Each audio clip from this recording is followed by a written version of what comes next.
श्राद्ध चालू असताना मृताशौच आल्यास अथवा श्राद्धकर्त्याची पत्नी रजस्वला असेल तर काय उपाय करावा?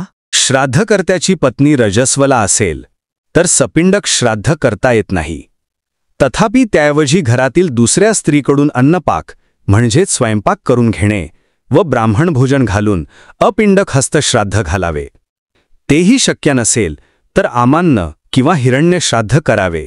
संतानप्राप्तीची इच्छा अथवा कामना असेल तर त्या वर्षी पत्नीची रजस्वला शौचनिवृत्ती झाल्यानंतर सपिंडक श्राद्ध करावे व तिने पितृप्रसाद म्हणून मध्यम पिंडाचे भक्षण करावे. पत्नी रजस्वला असताना अब्दपूर्ती व वर्षश्राद्ध आल्यास तिच्या पतीस सपिंडक श्राद्ध करता येते. स्वतः ती स्त्री श्राद्धकर्ती असल्यास व ती रजस्वला असल्यास 5व्या दिवशी ते श्राद्ध करता येते. मृताशौच असताना श्राद्ध तिथी आल्यास औशौच निवृत्तीनंतर त्या महिन्याच्या शुक्ल अथवा कृष्ण एकादशीस किंवा दर्श अमावस्येस ते श्राद्ध करावे. काहींच्या मते मास संक्रांतीस देखील श्राद्ध करता येते.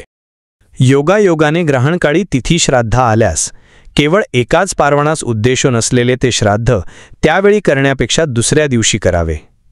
परंतु ग्रहणकाळी कोणतेही अशौच न मांडता सर्व एकोद्दिष्ट श्राद्धे व पार्वण श्राद्धे ह्यांना उद्देशून असणारे हिरण्य श्राद्ध म्हणजे दक्षिणा देऊन व आमश्राद्ध म्हणजे शिधा देऊन अवश्य करावे. श्राद्धामध्ये क्षण देणे हा महत्त्वपूर्ण विधी असतो. क्षण देणे म्हणजे देवस्थानावर व पितृस्थानावर बसलेल्या ब्राह्मणांच्या हातावर एक दर्भ देऊन त्यांना निमंत्रण करणे. क्षण दिल्यावर ब्राह्मणास वा कर्त्यास मृताशौच प्राप्त झाल्यास ते धरू नये असा शास्त्रसंकेत आहे. पण निधन घटना जर श्राद्धकर्त्याच्या घरातच घडली तर मात्र श्राद्ध थांबवावे व अशौच निवृत्ती झाल्यानंतर ते श्राद्ध पुन्हा करावे. व्हिडिओ आवडल्यास व्हिडिओला लाईक, शेअर, कॉमेंट आणि सबस्क्राईब करा. शेजारील बेल आयकॉनचे बटन प्रेस करा म्हणजे असेच नवीन उपयुक्त व्हिडिओचे नोटिफिकेशन तुम्हाला मिळत राहील. व्हिडिओ बघितल्याबद्दल धन्यवाद.